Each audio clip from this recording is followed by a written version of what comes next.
Well, Donald Trump has been in power for his second term for just over 4 months now, and I think we can all agree that it's been a rip-roaring 4 months, whether you agree with a lot of what he's done or whether you don't. Every single day, Donald Trump commits news. Now, that's great from my point of view. I won't say it's entertaining, although bits of it have been. It's been bewildering in some ways. It's been shocking in other ways. And I don't think anybody expected the last 4 months to turn out as they have. He signed an enormous number of executive orders, almost really bypassing Congress as sort of something that doesn't really matter anymore, and has affected the international world order in a way that I don't think any other president has done in 4 months, and not to the benefit, I think, of the world order or the United States. But again, we can argue on that. He's also run into trouble with various courts over the last 4 months. Obviously, he was in a lot of personal trouble in the courts in the previous 4 years. But over the last 4 months, very many American courts have decided that he's exceeded his constitutional powers. And this has happened twice in the last few days, where a US district judge said that the State Department should not make any changes to Harvard University's student visa program. Donald Trump seems to have now picked a fight with the entire American university system, refusing or saying that American embassies all over the world should refuse to grant new visas to foreign students. Well, imagine if you were running an American university and you're reliant on foreign students for your income. That's quite a serious situation. But Harvard University seems to be the one that is being picked on most. And then secondly, yesterday, a federal court blocked his tariff proposal, saying he'd exceeded his powers. Now, this evening, in the last half an hour, a federal appeals court has lifted the first of two rulings blocking President Trump's tariffs, handing him a temporary win after a lower court rejected the administration's legal defence hours earlier. Now, tomorrow the Supreme Court is going to rule on this. But if the Supreme Court rules against him, which, given that there's a majority on the Supreme Court that probably would vote in his favour, it may be unlikely. But if they do vote against it, and again this student issue is blocked by the courts, you could put an argument forward that this second term is turning out to be a bit of a damp squib. Because certainly on the tariff front, if he's defeated on that, I mean, that is the be-all and end-all to Donald Trump, isn't it? These big, beautiful tariffs. So are you starting to think that maybe this Trump second term isn't going to be what he billed it to be? 0345 6060 973. And secondly, do you think that there is, given these multiple court decisions, not just these two, but others over the past few months, is he heading for a giant confrontation with the American judicial system, where he will use that to his political advantage and say, well, I've been saying all along, it's not the first time I've said this, that the court, these liberal judges, these unelected liberal judges are going to try and do their best to thwart us. So it'll become the judges versus the people. I can quite see that happening, but what would the consequence of that be? Now, speaking at a White House briefing a little earlier, before this latest ruling was issued this evening, the White House Press Secretary Caroline Leavitt fought back against the ruling on tariffs. International trade brazenly abused their judicial power to usurp the authority of President Trump, to stop him from carrying out the mandate that the American people gave him. These judges failed to acknowledge that the President of the United States has core foreign affairs powers and authority given to him by Congress to protect the United States economy and national security. The courts should have no role here. There is a troubling and dangerous trend of unelected judges inserting themselves into the presidential decision-making process. These judges are threatening to undermine the credibility of the United States on the world stage. The administration has already filed an emergency motion for a stay pending appeal and an immediate administrative stay to strike down this egregious decision. But ultimately, the Supreme Court must put an end to this for the sake of our Constitution and our country. Fighting words there from the press secretary. Well, Simon Marks, LBC's US correspondent, is not in the US, as you know, because he's presenting Ben Kentish's programme all this week, but he's coming in a bit early to talk to us now. These court decisions, how significant are they? Well, they are significant. Let's just be clear about what happened. So yesterday, that 3-judge bench in New York on the International Trade Court, which is a federal court, said that Donald Trump did not have the legal authority to use a 1977 emergency law to justify imposing reciprocal tariffs on countries all over the world, including, of course, the UK, specifically on that day that he couched as Liberation Day, when he sat in the Rose Garden and almost Eurovision Song Contest style held up the board and reeled off the reciprocal tariff rates for all of America's trading partners, its allies and its competitors.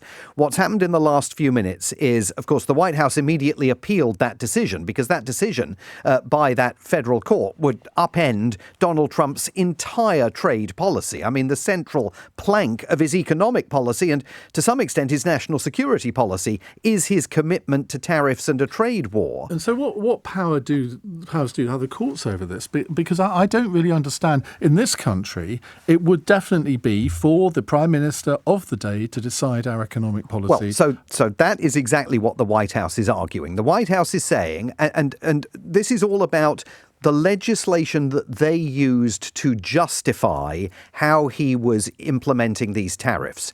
He used this 1977 emergency law because he says the country is facing a national emergency and he needs to use sweeping executive authority to put these tariffs into place. What the court yesterday said is, sorry, mate, you don't have the power to do that. It's Congress that has to legislate and regulate and impose tariffs, not the President of the United States.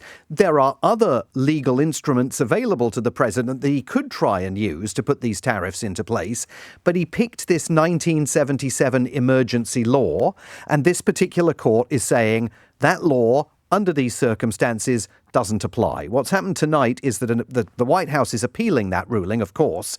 Ultimately, if necessary, they'll ask the Supreme Court to intervene. A federal appeals court has now taken the case up. They will not rule, we think, until the middle of June. So while they're deliberating, they are saying to Donald Trump, you can keep the tariffs in place. The initial court's order completely to unwind all of these tariffs within the next 10 days is basically for now set aside while the appeals court considers where to go with all of this. But there is still a tremendous threat to Donald Trump's decision to use that 1977 law as the basis for these reciprocal tariffs. And ultimately, if this court battle results in Donald Trump losing at the federal appeals level, maybe at the Supreme Court, this is hugely problematic for him, not just because he's committed to his trade war and because in his conception, America can rake in so much money from tariffs that eventually it will be able to even scrap federal income tax and fund the entire government simply off tariff revenues. Remember that he's also using his trade war as a tool of national security. He keeps saying to Canada, become America's 51st state and you wouldn't be susceptible to any of these tariffs.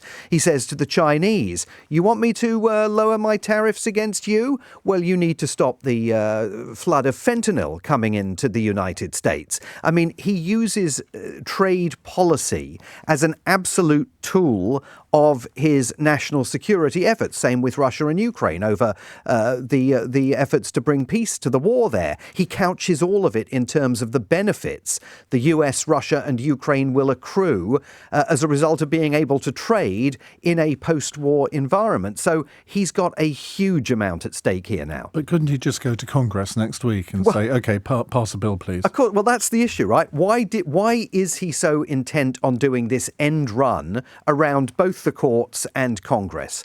You could say, as the court yesterday suggested, go to Congress and get these tariffs passed. Well, one, that takes a long time. And it also involves... Well, the Republicans control Yeah, the House. He does, but there are wavering Republicans, particularly in the Senate, that are absolutely opposed to protectionism. They are dyed-in-the-wool free traders, and they don't like this whole idea of a trade war. So he'd have to negotiate. But also, it takes a lot of work. It takes a lot of time. It takes a lot of effort. And this is a president who beyond the tariff policy and everything else, this is a president who is determined to change America's governing system. He wants the presidency to be all-powerful. No matter how many courts say to him, you cannot govern this country through executive orders because it's not a dictatorship. Actually, he wants to govern through executive orders. He doesn't want to deal with Congress. He's not interested in the courts. So these court battles actually suit his agenda They in do. some ways. He covets these court battles, absolutely. He wants to have court battles in a bid to show that the American people sent me here to do a job. You gave me this mandate. I'm now being restrained and constrained from doing this by these very irritating constitutional checks and balances. So make no mistake, Iain, this is all about the future of American democracy. That's what this war is all about. So somebody said to me yesterday, well, this is actually all about him having a third term, which I've always thought is preposterous given his age and given all of the Sleepy Joe comments that he used to make. But I'm now starting to wonder, well, is that the end game here, where he has all of these huge battles with the courts, then it gets to the big one over the Constitution, and you have a potentially explosive situation? Yeah, absolutely. Look, this is a revolutionary government. This is a government that is determined to upend the American Constitution and to change the nature of America's governing arrangements. He's not interested in three branches of the government, the presidency, the legislative and the judiciary, that work together, that check and balance each other's actions in a bid to rule for the common good. He is interested in an all-powerful, superannuated executive, all-powerful presidency, with Congress and the courts basically being fig leaves to approve what he wants to do. And that, of course, is not what the Founding Fathers had in mind, but it is what he has in mind, whether it's about him having a third term or whether it's simply about extending the Make America Great Again movement's influence over political life here in the United States, rather, for generations to come. It all amounts to the same inflection point to which the country is hurtling. Is President Trump going to obey court rulings with which he disagrees? Because if he doesn't, the country's heading to a world of pain. Very quickly before you go, because I know you've got a lot to prepare for your own show. Coming up. I know. The big show is coming up. What's this one then? Don't answer that. Elon Musk. Now, he has left the White House, but not very quietly. No, not very quietly. And I mean, you know, his White House experience, you can argue, has been a disaster because he certainly hasn't brought about the $2 trillion in spending cuts that he said that he would oversee. I don't think it's been entirely a disaster for him because he's accrued substantial personal benefit out of being involved in government and benefit for his businesses. But on his way out the door, he's had a crack at Donald Trump over President Trump's spending plans, arguing, as other Republicans on Capitol Hill have been arguing, that these are going to fuel the deficit. And that's not what a Republican government is supposed to be doing. So it's going to be, he says he's going to now pull back on political expenditure. He's got businesses to go and salvage, beleaguered situation at Tesla, of course, among them. Let's see where all of this goes. You know, Donald Trump needs Elon Musk to remain on side because Elon Musk has got so much money at his own personal disposal. And if he chooses to re-enter the political ring and spend that money, he could be a big influencer and not necessarily always on Donald Trump's side. Well, you go off and prepare for the biggest, the most beautiful show on LBC, coming up at 10 o'clock.